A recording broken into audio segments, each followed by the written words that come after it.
ती म्हणते तो मला समजून घेत नाही आणि तो म्हणतो ती मला समजून घेत नाही. म्हणजे दोघंही एकमेकांना समजून घेत नाही. हे वाक्य बरोबर आहे का?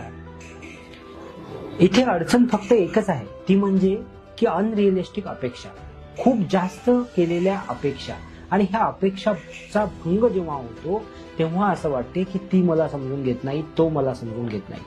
आणि मॅक्सिमम केसेसमध्ये मी हे पाहतो की दोघांमध्ये प्रॉब्लेम नाहीच आहे. प्रॉब्लेम हा आलेला आहे कुठल्या तरी तिसऱ्या व्यक्तीमुळे. मग तो तिसरा व्यक्ती कोण? तो तिसरा व्यक्ती आई वडील असू शकतात, सासू सासरे असू शकतात, मित्रमैत्रीण असू शकतात, भाऊ बहीण असू शकतात, किंवा आता हे चाललेलं सोशल मीडियाचं कॉन्टेंट हे सुद्धा असू शकते.